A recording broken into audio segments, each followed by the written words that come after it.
Écoutez bien, concentration maximale s'il vous plaît. Rabbi Nachman nous a fermement, c'est bon, averti de rapprocher tous les juifs de Dieu, en particulier ceux qui sont a priori éloignés de la Torah et des mitzvot. Et il a raconté une parabole dans le Chayei Moharan. Pourquoi on doit rapprocher les gens de Dieu et de la Torah. Et il nous a dit comme ça. Il était une fois un homme très riche, à la tête d'une fortune considérable. Il arriva un jour où le riche fit une proclamation en disant que quiconque souhaite lui emprunter de l'argent, il pouvait venir chez lui et il serait prêt à lui prêter combien il veut. Magnifique. Et il est évident que, suite à cette déclaration, des centaines de personnes sont venues saisir l'occasion pour se rendre chez le riche et lui emprunter de l'argent. D'accord?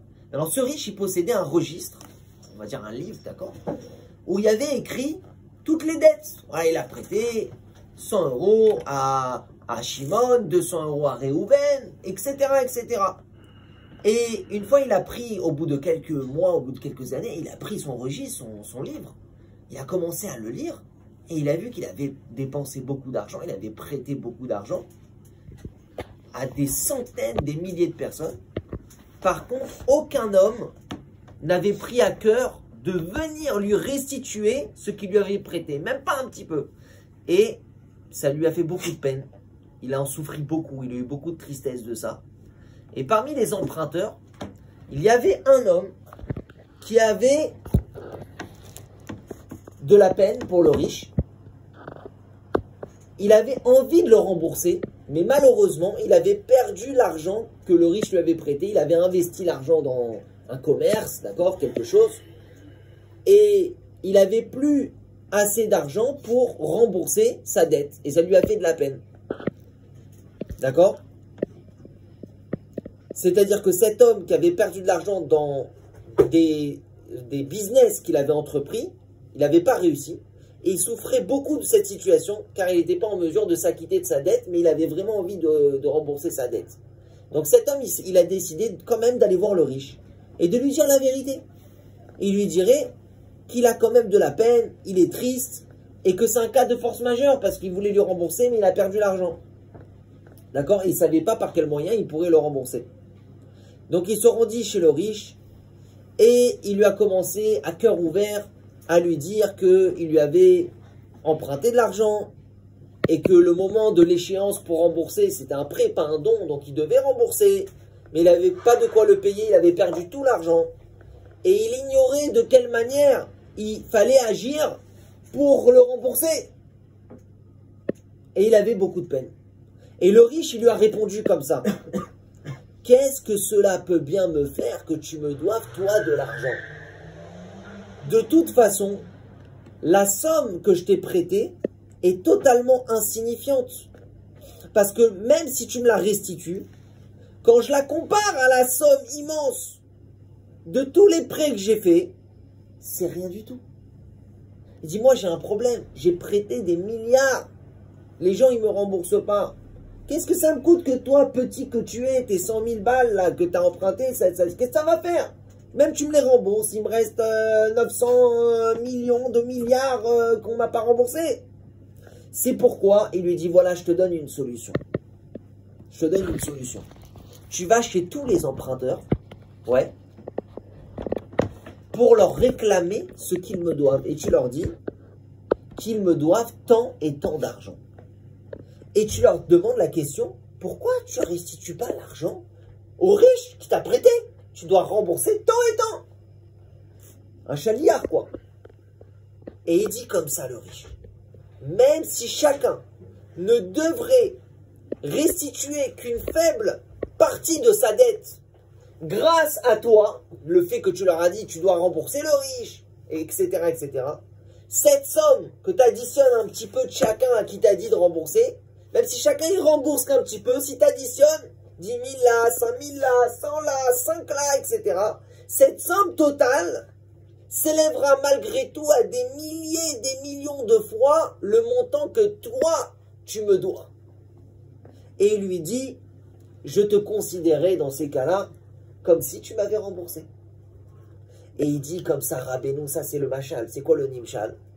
Il dit lorsqu'un homme il faute et qu'il n'arrive pas à arrêter de fauter dans un domaine. Et il part pleurer chez Hachem, fait des doutes, il est sincère, il dit Hachem, je suis malade, j'arrive pas à arrêter cette faute-là. Il regrette, il a envie de faire tchouva, il a envie de s'améliorer, mais il n'arrive pas. Et il dit à Hachem, comment je peux faire pour te rembourser? Tu m'as donné la vie.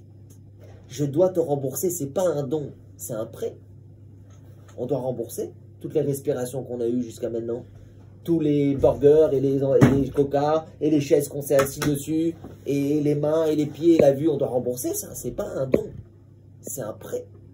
Il dit, comment je peux rembourser? Si je fais Torah et Mitzvah, je me compense selon Hachem ce qu'il veut. Il dit, mais moi j'arrive pas dans un domaine ou dans plusieurs domaines. Mais je veux vraiment te rembourser. J'ai de la peine que j'arrive pas à te rembourser. Alors ça, l'homme, il dit ça à Hachem, il est sincère. Et Hachem, qu'est-ce qu'il lui répond? Comme dans le machal.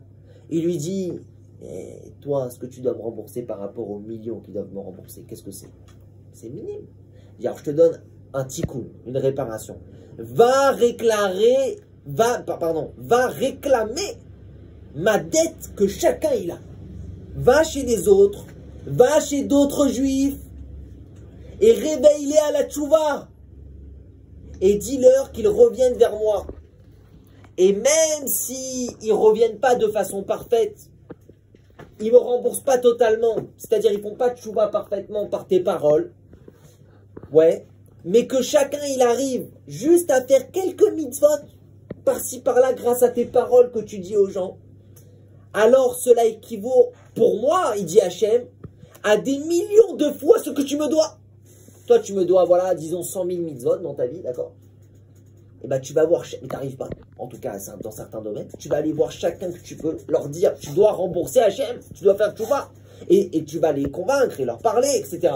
Si chacun, il arrive, grâce à toi, à faire juste quelques mitzvot, tu additionnes lui, plus lui, plus lui, plus lui, plus lui, ça va faire des millions de fois ce que toi, tu me dois normalement. Et il nous dit comme ça, on finit sur ça, si tu réclames les dettes des autres, alors je suis prêt à effacer ta dette à toi. C'est-à-dire que si tu fais revenir les gens à la tchouva, alors j'effacerai tes fautes à toi. Et il dit, Rabbi Nachman, je finis sur ça, on voit de là l'importance accordée à celui qui se déplace en répandant la lumière de notre maître dans le monde à travers le rapprochement des éloignés.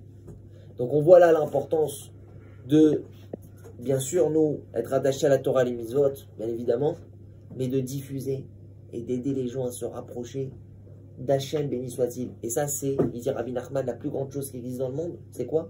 C'est de rapprocher des Juifs de Dieu. Mais c'est tellement, justement, c'est tellement grand que c'est tellement dur. Donc il faut beaucoup de siyata d'Ishmaïa. Il faut prier beaucoup Hachem qui nous aide à rapprocher ceux qu'on a le droit de rapprocher. Il y a des gens, c'est pas le moment.